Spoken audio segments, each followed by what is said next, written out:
உடையார் 2ஆம் பாகம் 83வது அத்தியாயம். கரூர் தேவர் நல்ல உயரம், அழுத்தமான உடற்கட்டு, நரைத்த தாடி, நீண்ட வெள்ளை சிகை உச்சியில் முடிந்திருக்க கழுத்துக்கு கீழே சில சடைமுடிகள் தென்பட்டன. விபூதி மணத்தது. ஆனால் பேச்சில் ஒரு கோபம் இருந்தது. ஏன் உங்களை குறை கண்டுபிடிக்கும்படி விட்டுவிட்டீர்கள்? ஒற்றற்படை முன்னும் பின்னும் தகவல் தருவது புதிதல்லவே. அவரவருக்கு என்ன அனுமானம் தோன்றுகின்றதோ அதை வெளியே சொல்லும்போது எதிரும் புதிருமாக சில சமயம் அனுமானங்கள் வந்துவிடும். தானே போகிறேன் என்று மன்னன் சொல்வது தவறு. பஞ்சவன் மாதேவியாலும் தடுத்து நிறுத்த முடியவில்லையே. பஞ்சவன் மாதேவிக்கு சொல்லப்படவே இல்லை. நல்லது, சோழர் குல குடும்பம் மிக அழகாக இருக்கிறது. யார் எங்கே போகிறார்கள், என்ன செய்கிறார்கள் என்று எவருக்கும் தெரியவில்லை. இது அல்லாது பாண்டிய தேசத்து ஒற்றற்படை ஆளையும் இங்கே விட்டுவிட்டீர்கள். அவன் ஒற்றற்படை ஆள் என்று எப்படி உங்களுக்கு தெரிந்தது?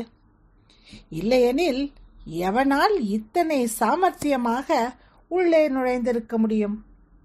சோழர் கலாச்சாரத்தை பாண்டிய தேசத்திற்கு செல்லப் போகிறேன் என்று எந்த சாதாரண படைவீரனாவது சொல்வானா? அவன் உபதளபதி அளவிற்கு தகுதி பெற்றவனாக இருப்பான். உபதளபதி அளவிற்கு தகுதி பெற்று அவன் இன்னமும் சோழ தேசத்தில் இருக்கிறான் என்றால் அவர் போர் வீரனாக இருக்க முடியாது. உயிரோடு இருந்தால் அவன் தப்பித்து பாண்டிய தேசத்திற்கு ஓடிப்போயிருப்பான். சேர தேசத்தில் பதுங்கி இருப்பான். இல்லையெனில் செத்து மடிந்திருப்பான். உயிரோடு உங்களோடு நடந்து வருகின்றான் என்றால் அவன் ஒற்றற்படை சேர்ந்தவனாகத்தான் இருக்க வேண்டும் என்று எளிதில் எவரும் அனுமானிக்கலாம். பிரம்மராயர் கவலையோடும் பயத்தோடும் கரூர் தேவரை உற்று நோக்கினார். உங்களுக்கு வயதாகிவிட்டது பிரம்மராயரே. முன்பு போல வேகமும் நேர்த்தியும் வேலை செய்யும் திறனும் உங்களுக்கு குறைந்து விட்டது.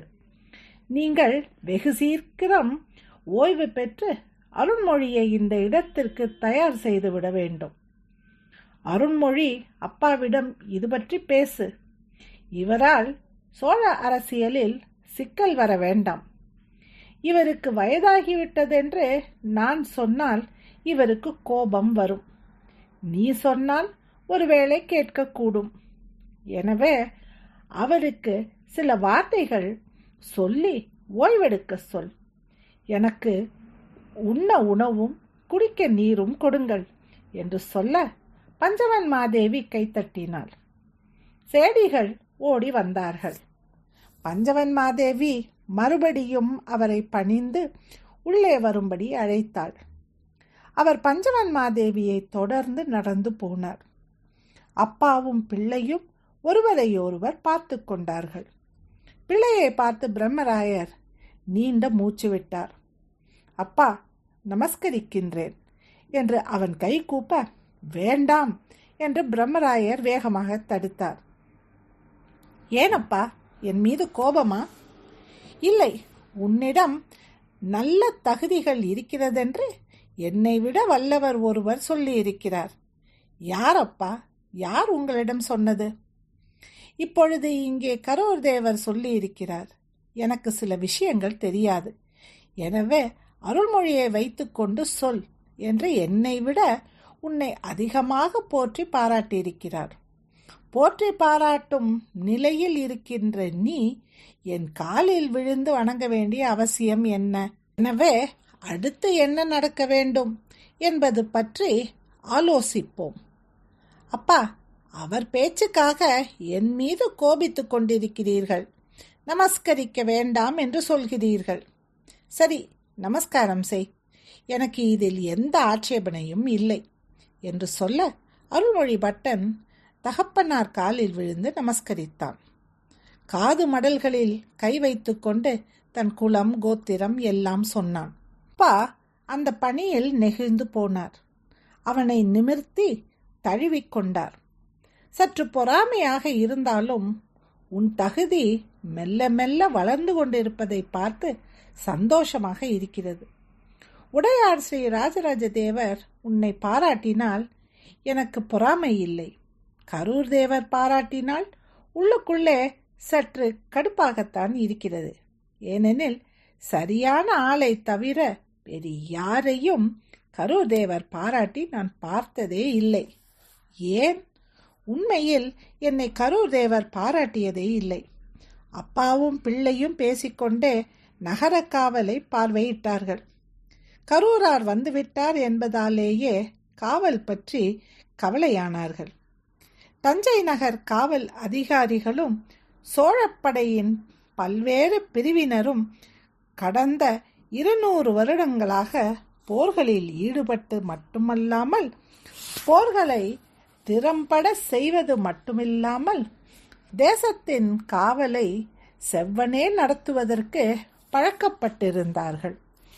பரம்பரை பரம்பரையாய் காவல் செய்து வந்ததால், கையில் வாளேந்தி போரிட்டு வந்ததால் அந்த மறவர் கூட்டத்திற்கு அடுத்தடுத்து என்ன செய்ய வேண்டும் என்று அவர்கள் முன்னோராலேயே சொல்லி வைக்கப்பட்டு இருந்தது. தினசரி வாழ்க்கையில் போர் வீரருக்கு உரிய ஒரு ஒழுக்கமும் திடமும் திறமையும் சகலரிடமும் இருந்தன. தேசம் பற்றிய ஒரு பிடிப்பு, பெருமை, ஆர்வம் எல்லோருக்கும் இருந்தது. தங்களால் தான் சோழ தேசம் மிக உச்சமான ஒரு நிலையை அடைந்திருக்கிறதென்றும், இன்று மகத்தான பணிகளை சோழ தேசம் மேற்கொண்டிருக்கிறது என்றால் 6-7 தலைமுறைக்கு முன்பு வாளேந்தி போருக்கு போன மறவர்களுடைய ஆட்கள்தான் காரணம் என்றும் அவர்கள் புரிந்து வைத்திருந்தார்கள். முன்னோர்களை விட இன்னும் சிறப்பாக செயல்பட வேண்டும், அடுத்த தலைமுறையும் இன்னும் பலமாக வளர்க்க வேண்டும் என்ற ஆவல் கொண்டிருந்தார்கள். எந்த நேரமும் தேசம் பற்றியும் தேச பாதுகாப்பு பற்றியும் போர் பற்றியும் போர் முறைகள் பற்றியும் உடம்பு வலிமை பற்றியும் உள்ள திண்மை பற்றியுமே அவர்கள் பேசினார்கள். சோழ தேசத்து வீரர்கள் எல்லோரும் இறுக்கமாய் வேட்டி கட்டி இடுப்பில் துண்டு போட்டு இறுக்கி மார்பில் தோல் கவசமோ சங்கிலி கவசமோ அணிந்து தலைப்பாகை கட்டி புஜங்களில் கேயூரம் அணிந்து நெற்றியில் திருநீறு இட்டு இடது கையில் கேடயமும் வலது கையில் வாளோ ஈட்டியோ தரித்து காலில் தோலால் ஆன பாதரட்சை அணிந்து அந்த பாதரட்சையின் பிணைப்பு வாரை முழங்கால் வரை சுற்றி கீழே விழுந்தால் முழங்காலில் அடிபடாமல் இருக்க அங்கும் தடுத்த எருமை தோல் சுற்றி கையுறைகள் அணிந்து வெகு தூரம் நாடு கடந்து பல்வேறு தேசங்களுக்கு போய் படையெடுத்து கோட்டை தாக்கி கொள்ளையடித்து பெண்டீரும் பண்டங்களுமாய் ஊருக்கு திரும்பினார்கள். இப்படி ஒரு கூட்டம் போயிற்றென்றால் இன்னொரு கூட்டம் படையொன்று நகரத்தை விட்டு நகர்ந்ததுமே கோட்டை காவலையும் நகரத்து காவலையும் கெட்டிப்படுத்தி விடும். ஒரு எறும்பு அசைந்தாலும் என்ன என்று விசாரிக்கும். அந்நியர் உள்ளே நுழைந்தால் உடனே பிடித்து கொட்டடியில் சில நாள் தங்க வைத்து அவர்களின் நடவடிக்கைகளை கவனித்து பிறகே வெளியே விடப்படுவார்கள். சந்தேகம் இருந்தால் அடித்து துரைத்து விடுவார்கள். இல்லை என்றால் கூசாமல் கத்தியை நெஞ்சில் இறக்கி விடுவார்கள்.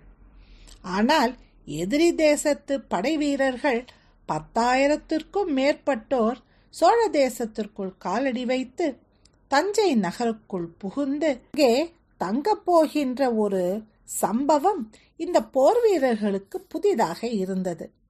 இதை எப்படி சமாளிக்கப் போகின்றோம் என்று கவலையாக இருந்தது. என்ன ஏற்பாடுகள் செய்து வைத்திருக்க வேண்டும் என்று புரியாமல் இருந்தது. அந்த சாளுக்கிய வீரர்கள் எகிரி பேசினால் அடிப்பதா அல்லது அன்பாக பேசுவதா? இது எங்களுடைய ஊர், எங்களுடைய தேசம், எங்களுடைய தலைநகரம். உங்கள் வரவு நல்வரவாகுக என்று வரவேற்பதா? நாயே, வந்து கல்லை தூக்கு என்று கட்டளையிடுவதா?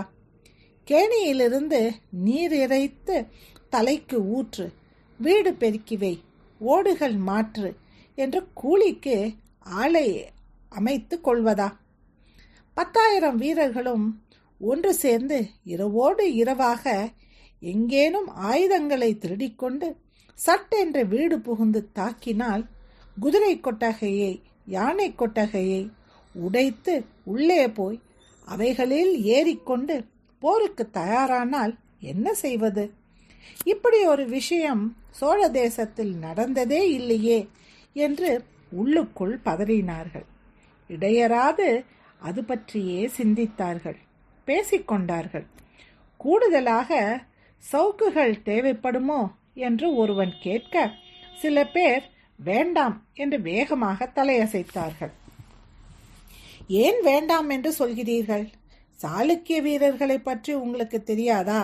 நீங்கள் அவர்களிடம் அடி வாங்கியதில்லையா? அடி வாங்கிய கதைகள் உங்களுக்கு சொல்லப்பட்டதில்லையா?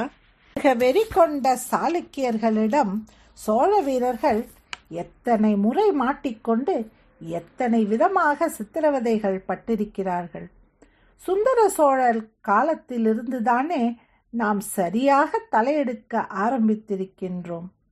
பாண்டியர்களுடைய துரோகமும் நரித்தனமும் நமக்கு புதிதில்லையே. இதில் திமிர் பிடித்த சேர படை வீரர்களும் இருக்கிறார்கள் என்று கேள்விப்படுகின்றோம்.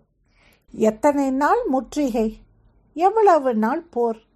ஊர் முழுவதும் இடையராது தீப்பந்தங்கள் வீசி எறிந்த பிறகல்லவா அந்த சேரன் அடங்கினான். நகரத்தையே எரியூட்டி உள்ளே புகுந்து சகலரையும் அடித்து தாக்கிய போதல்லவா அடிபணிந்தான். வருகின்ற இந்த 3 குழுவினரும் உன்மத்தம் பிடித்தவர்கள். சவுக்கு இல்லாமல் பணிய மாட்டார்கள். நான் எழுதி தருகிறேன் என்று ஒருவன் கர்ஜனையாக பேச மற்றவர்கள் மௌனமாக இருந்தார்கள். நகரத்தின் எல்லையில் நெருக்கமாய் குடிசைகள் போட்டு, குடிசைகளுக்கு நடுவே பெரிய பந்தல் போட்டு வீடுகள் அமைத்து குடியிருந்த அந்த வீரர்களுக்கு நடுவே தோளில் சிறிய மூட்டையும் கையில் குத்தீட்டுமாய் ஒரு வீரன் வந்து சேர்ந்தான். அவனுக்கு 20-22 வயது இருக்கும். யாரப்பா நீ? எங்கிருந்து வருகிறாய்? எனக்கு ஊர் திருக்குடந்தை.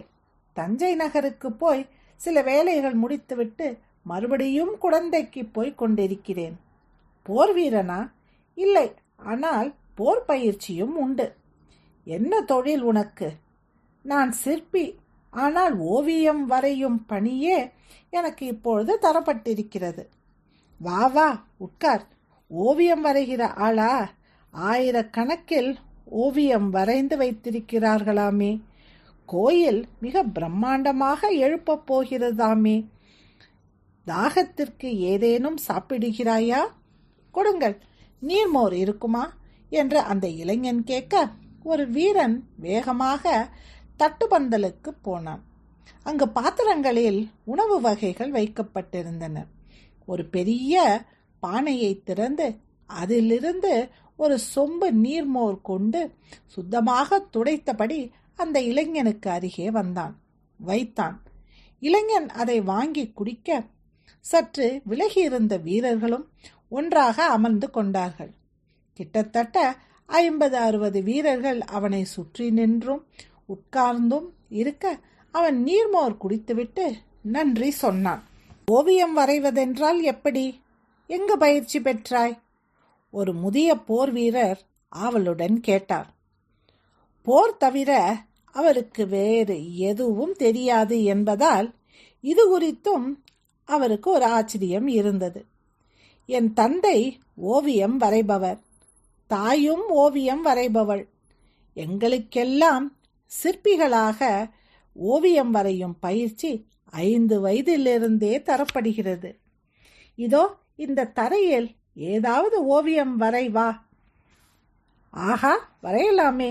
அவன் மெல்லிய குச்சியை எடுத்து சற்று உலர்ந்திருந்த அந்த இடத்தில் ஒரு அன்னப்பட்சியை வரைந்தான். வீரர்கள் எட்டி பார்த்து கை கொட்டினார்கள்.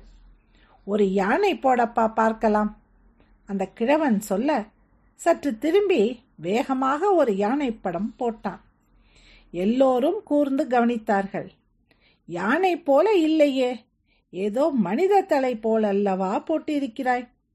உற்று பாருங்கள், யானையினுடைய பின்பக்கம். அடே அப்பா, இப்பொழுது புரிகிறது. கை கொட்டி சிரித்தார்கள்.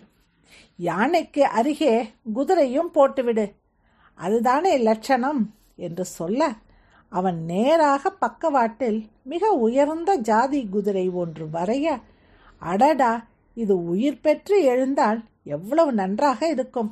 இப்படி ஒரு குதிரை வேண்டுமென்று வெகு நாளாக நினைத்து கொண்டிருக்கிறேன் என்று வேறொரு வீரன் சொல்ல, அடுத்த பக்கமே ஒயிலாய் நிற்கிற ஒரு பெண் படம் போடப்பட்டது. கையில் மதுக்குடம் போல அவள் ஒன்றை ஏந்தி இருக்க வீரர்கள் வாய்விட்டு சிரித்தார்கள். இதுவும் உயிரோடு எழுந்தால் நன்றாக இருக்குமே, இப்படி ஒரு பெண்ணை திருமணம் செய்து கொள்ள வேண்டுமென்று எத்தனை நாள் காத்திருந்தேன். ஏற்கனவே 3 முடிந்துவிட்டது. இப்பொழுது 4வது ஒன்று உயிரோடு வர வேண்டுமா என்று சொன்னவனை இன்னொருவன் கேலி செய்ய மறுபடியும் சிரிப்பலைகள் எழுந்தன. அவர்கள் எல்லோரும் ஓவியம் வரைவதை உற்று பார்த்து கொண்டிருக்க, அந்த இடத்திற்கு சற்று வயதான, நரைத்த, தளர்ந்த, அதிகம் நடக்க முடியாதபடியான ஒரு கிழவர் வந்தார். அங்குள்ள மேடையில் அமர்ந்து கொண்டார். அவரை திரும்பி பார்த்து ஒரு வீரன் என்னவென்று கேட்க, புலவர் என்று சொன்னார். அவன் கை கூப்பினான். 83வது அத்தியாயம் முடிவடைந்தது.